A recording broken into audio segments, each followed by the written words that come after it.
Hi, hello, Aadab, అందరికీ నమస్కారం. ఈరోజు రెండు విషయాలు మీతో డిస్కస్ చేయాలని ఈ వీడియో చేస్తున్నాను. జనరల్గా మనం ప్రతిరోజు ఏదో ఒకటి నేర్చుకుంటూనే ఉంటాం. మన డైలీ లైఫ్లో, డే టు డే లైఫ్లో మనకు తెలియని విషయాలు మనకి తెలుస్తూనే ఉంటాయి. ఈ ప్రాసెస్ అనేది మన జీవితపు అంచు వరకు నడుస్తుంది. ప్రతిరోజు ఏదో ఒకటి కొత్త విషయం తెలుసుకుంటూ ఉంటాం, పక్కన వాళ్ళకి షేర్ చేస్తూ ఉంటాం. అయితే కొన్నిసార్లు మనకు అనిపిస్తూ ఉంటుంది, ఇంత చిన్న విషయం కూడా నాకు ఇప్పటి వరకు తెలియదా అని ఫీల్ అవుతూ ఉంటాం. కొన్నిసార్లు ఫన్నీగా కూడా ఉంటుంది. రీసెంట్గా నేను ఒక 2 సిచ్యువేషన్స్ ఫేస్ చేశాను. అది నాకన్నా చిన్న వాళ్ళకి తెలిసిన విషయాలు నాకు అప్పటివరకు తెలియవు. సింపుల్ థింగ్సే. ఆల్రెడీ మీలో కూడా కొంతమంది తెలిసే ఉంటాయి, చాలా కొద్దిమంది తెలిసి ఉండకపోవచ్చు. సో వాళ్ళు కూడా తెలుసుకుంటారనే ఉద్దేశంతో వీడియో చేస్తున్నాను. ఒక విషయానికి వస్తే, విషయాలు ఏంటి అంటే, ఒకటి పెట్రోల్ గురించి అండి. మనం మామూలుగా బైక్స్లో పెట్రోల్ కొట్టిస్తూ ఉంటాం కదా, ఆ పెట్రోల్లో 2 టైప్స్ ఉంటాయంట. Speed petrol, normal petrol.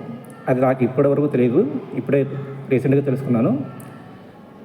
Speed పెట్రోల్కి నార్మల్ పెట్రోల్కి డిఫరెన్స్ ఏంటి అంటే,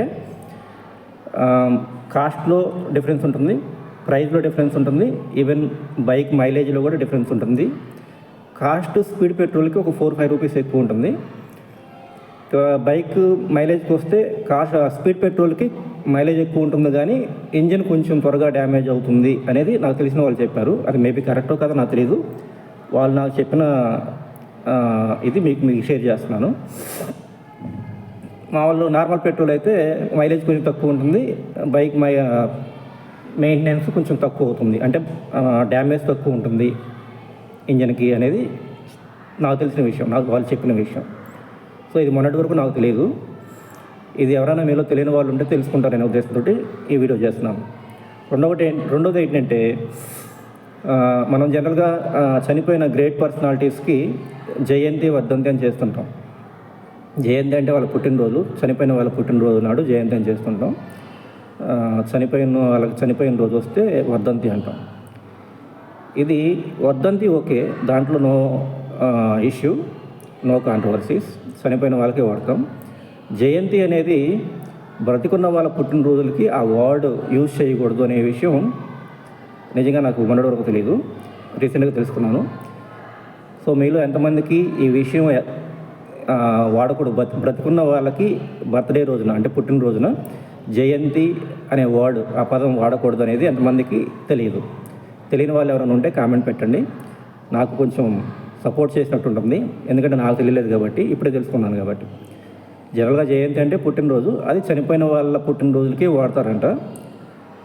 నాకు ఆ విషయం తెలియక బ్రతుకున్న వాళ్ళకి మొన్న ఒకసారి వాడేశాను. అది నాకన్నా అంటే నాకన్నా తక్కువ వయసు ఉన్న వాళ్ళకి అది వాడకూడదనే విషయం తెలుసు, వాళ్ళు నాకు చెప్పారు. సో కొంచెం వినగానే షేమ్గా ఫీల్ అయ్యాను, ఇబ్బంది పడ్డాను. నాకన్నా చిన్న వాళ్ళకి తెలిసిందే, నాకు తెలియలేదే అని. బట్ ఏదేమైనా ఓకే, తెలుసుకున్నాను, కొత్త విషయం తెలుసుకున్నాను. అది చిన్నదైనా పెద్దదైనా కొత్త విషయం తెలుసుకున్నాను. ఫర్దర్గా మనం ఆ మిస్టేక్ చేయకుండా ఉంటాం, ఇక ఆ ప్రాబ్లం రాదు, మనకి ఆ సమస్య రాదు. సో విషయం చిన్నదైనా పెద్దదైనా ప్రతిరోజు మనం ఏదో ఒకటి కొత్త విషయం నేర్చుకుంటూ ఉంటాం. దాని తర్వాత మళ్ళీ రెక్టిఫై చేసుకొని ముందుకెళ్తూ ఉంటాం. సో చిన్నదైనా పెద్దయినా మనం ఒక విషయం తెలుసుకున్నామంటే ఫస్ట్లో కొంచెం ఇబ్బంది పడ్డా తర్వాత హ్యాపీగా ఉంటుంది, ఎందుకంటే మళ్ళీ మనం ఆ తప్పు చేయం. సో ఇబ్బంది పడాల్సిన అవసరం కూడా లేదు. కొంచెం స్టార్టింగ్లో వినగానే ఇబ్బంది పడతాం, ఎందుకంటే మనకన్నా చిన్నవాళ్ళు చెప్పినప్పుడు.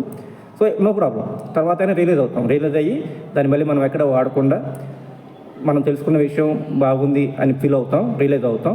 సో హ్యాపీ, ఫైనల్గా happy, we can feel happy.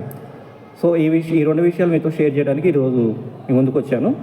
ఎవరైనా తెలియని వాళ్ళు, నాతో పాటు ఇప్పటివరకు ఎవరైనా తెలియని వాళ్ళు ఉంటే కామెంట్ చేయండి ప్లీజ్. Thank you.